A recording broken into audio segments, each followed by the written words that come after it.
वही पति जो आपके बिना एक मिनट नहीं रह सकता था, हर क्षण आपको अपने घर में ढूंढता था, तुरंत लोगों से पूछने लगता था कहाँ गई वो, तुम्हारा नाम लेकर। मतलब कहीं ना कहीं तुम्हारा जादू उसके ऊपर छाया हुआ था, कहीं ना कहीं इस रिश्ते में वो बंधा हुआ था। ऑफिस से जैसे ही आता सबसे पहले तुम्हें देखता और तुमसे कुछ बातें करता, जाने से पहले भी तुम्हें बता कर जाता, जाकर भी तुम्हें कॉल करता। और विवाह से पहले तो दीवाना था वो तुम्हारा, छुप छुप कर तुमको कॉल किया करता था। कब विवाह होगी दिन गिना करते थे, तुम्हारी तस्वीर देख देख कर जो रात काटता था। आज उसके घर में रहती हो, उसके कपड़े धोती हो, उसके लिए गरम स्वादिष्ट व्यंजन बनाती हो, उससे मीठी बातें करती हो, फिर भी तुम उससे अच्छी नहीं लग रही। फिर भी तुम उससे अच्छी नहीं लग रही। अच्छी तो छोड़ो, तुम उसको खराब लग रही हो। समय के साथ उसकी भाषा बदल रही है, उसके बात करने का तरीका बदल रहा है, वो तुमसे अपमान जनित शब्द बोल रहा है, वो तुमसे गलत बातें बोल रहा है, वो गलत व्यवहार कर रहा है तुम्हारे साथ। कहीं ना कहीं तुम्हारा पति अभद्र व्यवहार कर रहा है तुम्हारे साथ। और अब नहीं रहूंगा तुम्हारे साथ, ये रिश्ता टूट जाएगा, तलाक होगा हमारा, तुम अपने पिता के घर चले जाओ, नहीं रहना है मुझे तुम्हारे साथ, और इस रिश्ते की मुझे कोई आवश्यकता नहीं। अगर पति बात बात पर यह शब्द बोलने लगे तुम्हें, तब तैयार हो जाओ, एक रिश्ता खत्म होने वाला है। क्योंकि रिश्ते चलाने की जिम्मेदारी दो इंसान पर होती है, पहला पति और दूसरी पत्नी। ऐसा नहीं कि कोई कमजोर है और किसी पर ज्यादा किसी पर कम भार होता है।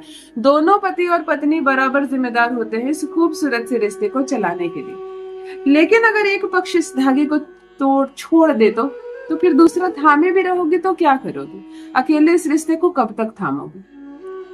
क्या तुम्हें भी चाहिए पति का प्यार, पति से सम्मान मिले, स्नेह मिले, और ससुराल में तुम अपनी जगह बनाओ जहां तुम्हें देखने के लिए उस वो तड़पा करता था? क्या चाहती हो उसके मन में वो तड़प फिर से जागे?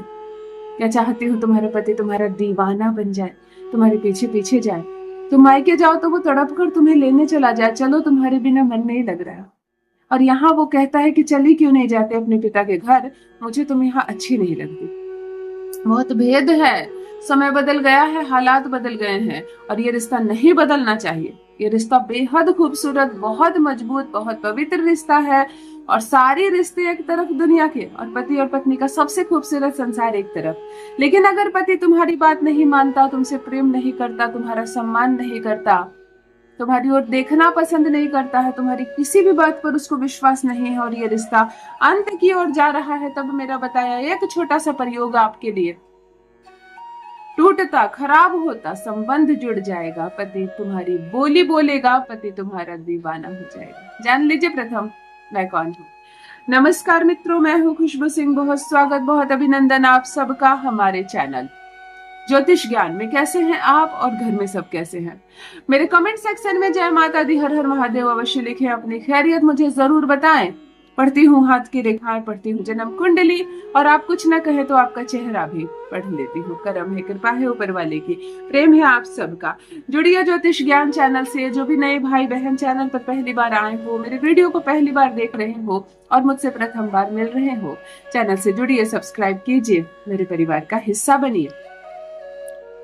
दिल नहीं टूटने दूंगी, तलाक नहीं होने दूंगी, किसी भी कीमत पर रिश्ता नहीं टूटेगा। अगर प्रेमी और प्रेमिका है आप, प्रेमिका है आप लंबे समय से, और प्रेमी अब विवाह करने से मुकर रहा है, इस रिश्ते पर मोहर लगाने से मुकर रहा है, मजबूती के साथ रिश्ते को थामना नहीं चाहता, अब वो कह रहा है कर लो किसी और से विवाह, मुझे अभी समय चाहिए, मैं अभी तैयार नहीं हूँ, तो चलो वो तैयार भी होगा, बारात लेकर तुम्हारे घर भी आएगा, दुल्हन बनकर उसी के घर जाओगी। प्यार किया है, खेल नहीं। आज तुमसे प्रेम किया और कल किसी और से विवाह कर लो, फिर परसों तुम मेरे जीवन में आओगे और मेरी शादीशुदा जिंदगी को खराब करोगे। नहीं, तुमसे प्रेम है और तुम इसे विवाह करो।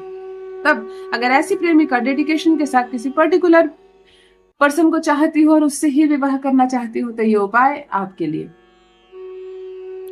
एक 1.25 मीटर का बड़ा लाल कपड़ा लेना, दिन एकादशी हो सकता है, अमावस्या हो सकता है, अष्टमी हो सकती है, हर महीने में ये तिथियां आती है, अच्छे से समझ लेना। एक बड़ा सा 1.25 मीटर का लाल कपड़ा लेना, एक श्रीफल यानी कि नारियल ले लेना, धो लेना, अच्छे से जटा वाला नारियल लेना, धो लेना, पोंछ लेना, सुखा लेना, और इस कपड़े पर रख देना। अपने घर से 1 रुपए का एक सिक्का, 5 रुपए का एक सिक्का, या 10 का कोई नोट, अपने घर से एक मनी, शुक्र जरूर लेकर इस पर बांध देना। दो कमल गट्टे, आपको लगेगा धन प्राप्ति का उपाय बता रही हूँ क्या? नहीं, सब तुम्हारे शुक्र को मजबूत करेगा, सब तुम्हारे चंद्रमा को बैलेंस करेगा। आज के दिन जब स्नान करो तो स्नान के पानी में एक बूंद इत्र और एक ढक्कन गुलाब जल जरूर डालकर स्नान करना। काला कपड़ा छोड़कर कोई भी अन्य कपड़ा पहनना, काला मत पहनना, लाल हो, केसरिया हो, पिंक हो, शुक्र के लिए सफेद तक चलेगा, ब्लैक मत पहनना। एक 1.25 मीटर के लाल कपड़े पर एक नारियल बांध देना, घर से थोड़ा सा धन उसमें रख देना, पैसे उसमें रख देना, 2 कमल गट्टा रख देना, 5 गांठ हल्दी की रख देना, 1 चुटकी केसर डाल देना इसमें, और पति की एक तस्वीर जिसके पीछे पति का नाम और उसके नीचे अपना नाम जोड़ के निशान के साथ देना और इस कपड़े पर रख देना। लाल मौली का धागा कम से कम 1.25 मीटर नाप कर तोड़ लेना और इस कपड़े के अंदर ही रखना, इस गठरी के अंदर ही रखना। हम सारे ग्रहों को इकट्ठा कर रहे हैं, ऐसे मेरा पति मेरे बस में आ जाए, मेरे काबू में आ जाए, वो मुझसे ही बात करे, मुझसे ही प्रेम करे, वो केवल मेरे ही कंट्रोल में रहे, ऐसी कामना से एक गठरी तैयार करना। लाल जो मौली का धागा लिया है ना शेष, उससे इस गठरी को बांधना, सारी चीजों को अंदर बांध देना, नमन करना, प्रणाम करना, इस पर थोड़ा सा इत्र या परफ्यूम छींट देना, अपने शरीर पर भी इत्र जरूर लगाना और ये कामना करना कि आज से, अभी से, इसी क्षण से मेरे सारे ग्रह बैलेंस हो जाएंगे, कोई लड़ाई झगड़ा नहीं, सब शांत हो जाएगा। चंद्रमा को इसको अर्पित करना है, यानी कि बहते हुए जल में विसर्जित करना है इस गठरी को। तो नदी ही चलेगा, तालाब भी नहीं चलेगा, तालाब में पानी स्थिर रहता है, उसकी एनर्जी स्टक रहती है, आपको बहते हुए जल में नदी जाना और इस पोटली को विसर्जित कर देना। यकीन मानो लड़ाई झगड़े उसी मिनट से खत्म हो जाएंगे जिस मिनट तुमने ये काम किया।